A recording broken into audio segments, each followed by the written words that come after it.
Arrivée groupée des officiers généraux.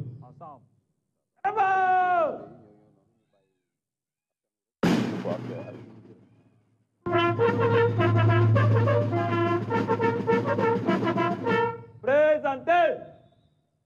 Non.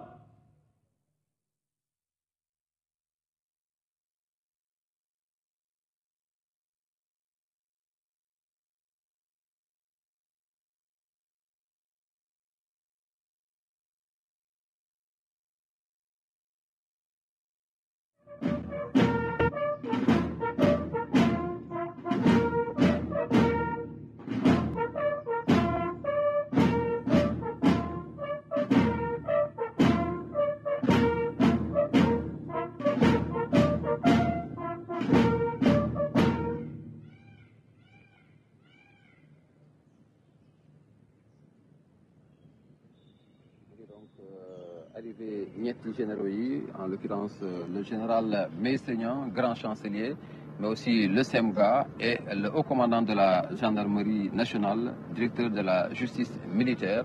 Omar ñaari fan rek donc ginnaaw bi nga xamante ni njiitu réew mu bees mi di Bassirou Diomaye Faye waat na di prestation de serment, mu opté donc pour amal li nga xam ni moo di levée des couleurs fii ci palais de la République, wuute ak li ñu daan gis mu di 4 avril bu ànd ak défilé militaire et civil fële ci place de la nation wala sax prise d'armes ci place de l'indépendance. moom nag ñaari fan ginnaaw bi mu toogee rek mu opté donc pour amal fii ci makkaanu njiitu réew mi li nga xam ni mooy levée des couleurs ngir màggal donc li nga xam ni mooy 64e anniversaire indépendance suñu réew di Sénégal. voilà juróom benn fukki yoon ak ñeent muy 64e anniversaire de l'indépendance du Sénégal gannaaw nag ba officiers généraux yooyu ñëwee maanaam SEMGA au commandant de la gendarmerie ak ki nga xamante ni moom moo di chancelier le général Niang dañu opté donc gis nga Aboubacry pour des arrivées groupées donc ci loolu sax mën naa wax ni ñii ñuy xaar après officiers généraux yooyu mooy ñaari ministre yi nga xamante ni ñoo tënk wala boog ñoo jiite kaaraange réew mi muy le ministre des forces armées ak le ministre de l'intérieur. donc ñoom ñaar ñooy ñëwandoo suñu sukkandikoo ci programme bi dañ leen di boole ñoom ñaar ñu ànd ñëw donc ni ñu ko gisee ci officiers généraux yi nga xamante ni ñoom ñoo leen jiitu en tout cas mu nekk ñaari ministre Mokhtar Cissé Mouhamadou Mokhtar Cissé ak ki nga xamante ni mooy Oumar Youm en principe normalement ñoom ñooy ànd ñëw fii ci palais de la République Aboubacry. Effectivement, après donc l'arrivée des généraux, il est attendu, comme vous l'avez dit, celle du ministre de l'Intérieur, Mouhamadou Mokhtar Cissé, en compagnie du ministre des Forces armées, Maître Oumar Youm, qui ne vont pas tarder donc à faire leur entrée ici au palais de la République. Et après eux, on aura également l'arrivée des présidents d'institutions. Voilà, voilà. Dans un instant, nous allons assister à l'arrivée groupée de monsieur le ministre. Il s'agit de monsieur le ministre, directeur du cabinet du président de la République, et de monsieur le ministre, secrétaire général de la présidence. Arrivée groupée de monsieur le ministre.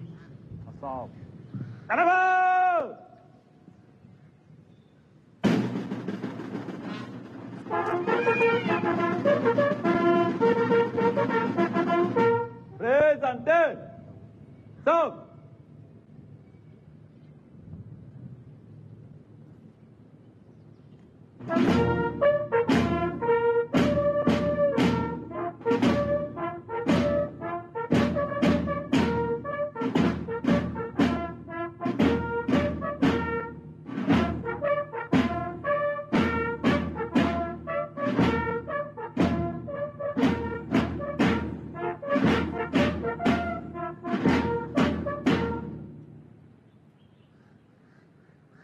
Donc ministre de l'Intérieur Mouhamadou Makhtar Cissé mi dénk biir réew mi mu ñëw nag ànd ak Omar ñaari collaborateurs yu yees yi nga xam ni bokk na ci ñi ñi njëkk tabb ci régime son excellence Bassirou Diomaye Faye mu di Mary Teuw Niane directeur de cabinet du président de la République, mais également Oumar Samba Ba secrétaire général de la présidence de la République. Voilà mu wute kon li ñu annoncé ci programme bi ndax dañ ne woon ministre de l'intérieur la ak MFA ministre des forces armées, mais donc comme niñ ko gisee les nouveaux ministres directeur de cabinet et ministre secrétaire général ñoom ñoo ànd ak ministre de l'intérieur kon ci arrivé boobu nga xamante ni dund nañ ko léegi nag su fekkente ni ne sukkandiku nañu ba léegi ci programme bi donc dinañu assister à l'arrivée des présidents d'institutions. Donc ñoom it dafa naa ni arrivé groupé lay nekk suma juumul on attendra de voir mais ci programme bi en tout cas loolu la ñu prévoir mu nekk président des institutions, président Assemblée nationale, premier ministre, président Conseil économique, social et environnemental, présidente au Conseil des collectivités territoriales. En principe ñoom ñoo ci war a topp. Bu ñu yegsee nag ñoom si la njiitu réew mi président Bassirou Diomaye Faye di yegsi 10 heures en principe ngir rek ñu tàmbali cérémonie bi. Effectivement, après l'arrivée donc des autorités militaires, on a assisté à l'instant à l'arrivée des autorités civiles, notamment le ministre de l'Intérieur, en compagnie donc des tout nouveaux collaborateurs du président Bassirou Diomaye Faye. Le ministre directeur de cabinet Mary Teuw Niane, mais également le ministre secrétaire général de la présidence Oumar Samba Ba. Il s'en suivra donc l'arrivée des présidents d'institutions, comme vous l'avez annoncé. Il s'agira du Premier ministre, du président du Conseil économique, social et environnemental, mais également de la présidente du Haut Conseil des collectivités territoriales qui devrait arriver également en même temps ici au Palais de la République. Ouais, et on aperçoit à l'instant des visages qui nous sont familiers, Aboubakri, des gendarmes qui collaborent avec nous ici au Palais de la République, notamment le commandant Ndong et le colonel Ndiaye et d'autres gendarmes qui assurent la sécurité ici, de même que les autres, la garde rapprochée. C'est l'instant, c'est le moment de leur rendre un vibrant hommage parce qu'ils abattent un travail extrêmement important, notamment dans la sécurité du président de la République, de même que bien sûr ce détachement de la garde présidentielle qui assure les honneurs en de pareilles circonstances. Donc c'est le moment, puisque c'est la fête des forces armées aussi, c'est l'occasion pour nous de leur souhaiter une excellente fête aujourd'hui, 4 avril, Aboubakri. Effectivement, xam nga feetu 4 avril mooy dañuy màggal bés bi nga xam ni ci la Sénégal moom boppam mu di fête boo xam ni Sénégal yëpp ko bokk waaye nag ñi nga xam ni ñooy takk der yi ñu am ci cër bu am solo rawatina nag tey ci li nga xam ni mooy levée des couleurs mu am benn détachement donc de la garde présidentielle boo xam ni mu am honneur tey amal li nga xam ni mooy am fii ci palais de la République mooy honneur yi ñu war a delloo njiit réew mi di son excellence Bassirou Diomaye Diakhar Faye. Voilà le général Moussa Fall qu'on ne présente plus, qui joue un rôle également extrêmement important dans la sécurisation du pays, de même que les autres officiers généraux d'ailleurs, le Semga Cissé et tous les autres. Vraiment, on leur doit beaucoup. C'est forces de défense et de sécurité parce que ñu luñ koy waxee ci wolof suñu tëddee bay nelaw suñu kër yi guddi gu nekk dafa naa ñoom lañ ko war a santé gërëm leen ko parce que saa su ne ñu ngi farlu ngir rek aar réew mi. waaye tamit aar ñi nga xamante ni ñoo nekk fii ci Sénégal muy askan bi donc lu am solo la kon ñu bàyyi leen ngeen ànd ak ñun xool autorités yi nga xam ni ñoom ñooy ñëw ci jamono ji fii ci perron d'honneur bu palais de la République. Le président du Conseil économique, social et environnemental et de monsieur le Premier ministre.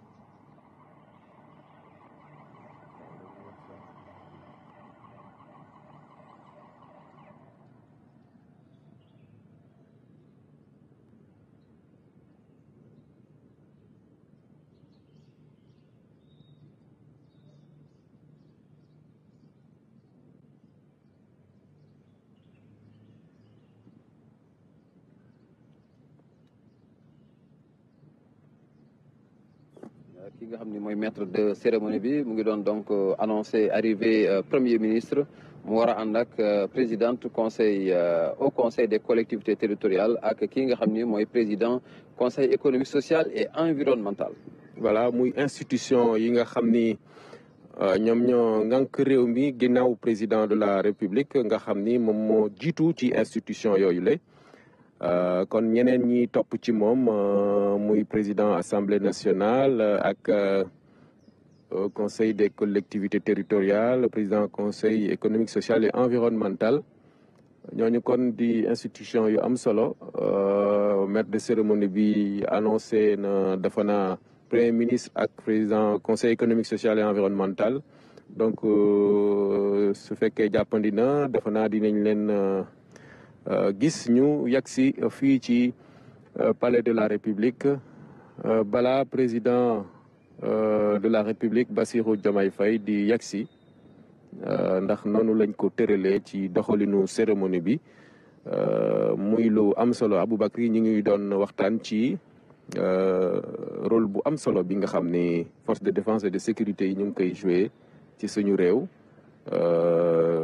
muy loo xam ni baax na ñu koy fàttali waaye tamit di leen ci sant di leen gërëm ci seen taxawaay.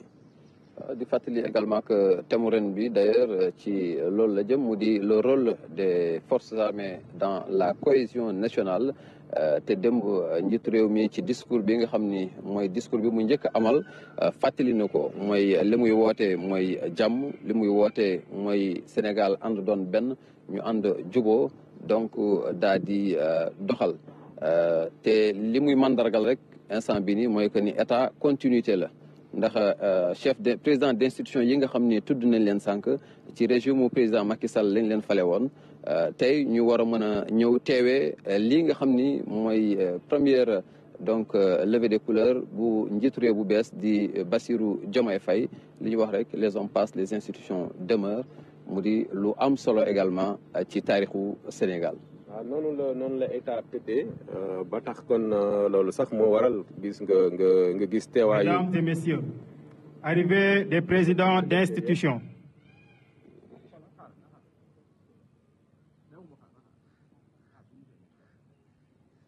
mu doon annoncé sànq léegi la ñuy doog a di yegsi. voilà muy premier ministre di. président conseil économique social et environnemental waaye président assemblée nationale.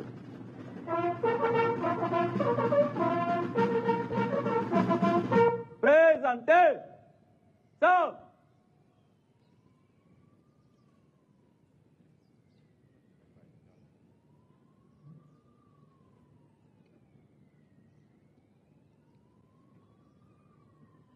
voilà monsieur Amadou Mame Diop.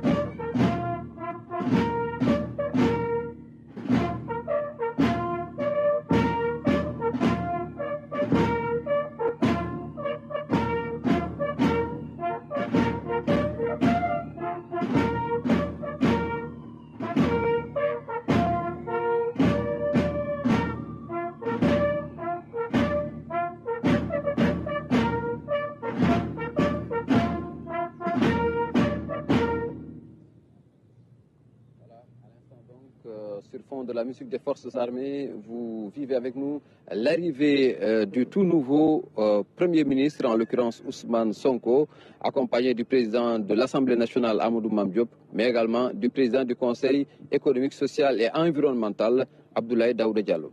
Voilà, ils seront complétés par la présidente du Haut Conseil des collectivités territoriales, Madame Aminata Mbengue Ndiaye, vous l'apercevez. Elle est passée de Mesdames l'autre côté, donc pour dans un instant, en place nous allons assister aux côtés des autres institutions. à la revue de son Excellence, Monsieur Bassirou Diomaye Diakhar Faye, président de la République.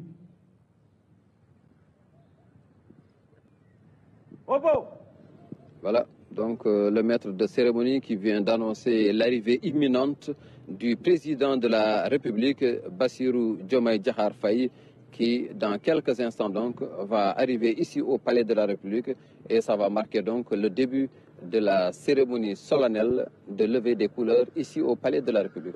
Voilà, c'est dans quelques poignées de secondes, on va dire, parce qu'il est 10h moins 2.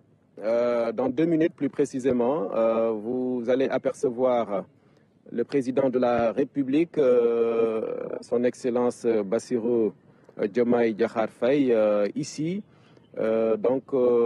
qui va rejoindre l'assistance, la mise en place déjà prête pour assister, diriger, lui, le président, cette cérémonie de levée des couleurs symbolique de la célébration de la fête de l'indépendance de notre pays, 64e du genre Aboubakri.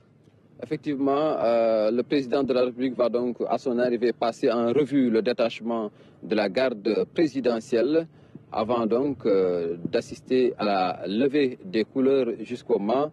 Et ensuite, il viendra donc saluer les autorités présentes ici au Palais de la République pour assister à cette cérémonie solennelle de levée des couleurs. Voilà, léegi rek kon ngeen gis président Bassirou Diomaye Faye yegsi na fii ci Palais de la République di ngeen gis maître de cérémonie bi annoncé ko léegi ndax 10 heures pile la waroon dugg si fii 10 heures nag daanaka moins 1 minute.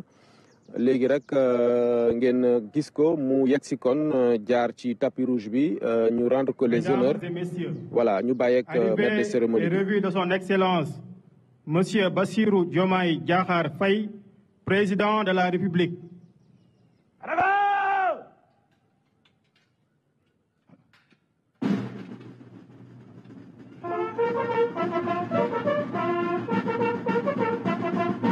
Présentez.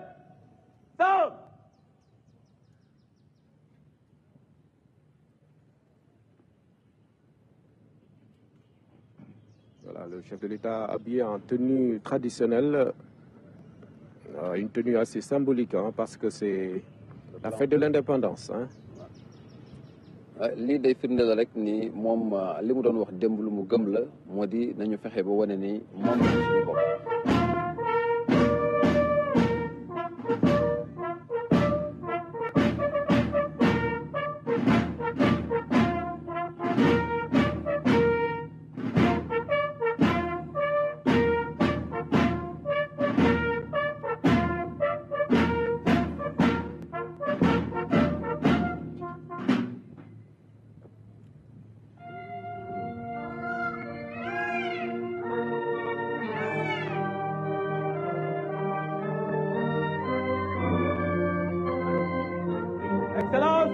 Monsieur le Président de la République, les honneurs vous sont rendus par un détachement de l'escadron spécial de la garde présidentielle commandé par le lieutenant John-Michel Ndiaye. À vos autres, Monsieur le Président de la République.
Opposé. Stop.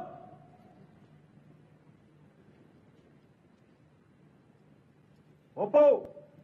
Canada. Moment bu solennel yëkkati drapeau.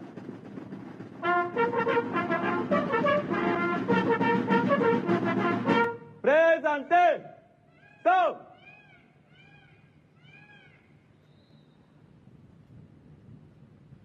Attention pour les couleurs. Envoyez.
di bàkku suñu réew di hymne national di wane nerk ni jëf yi dafa mel ni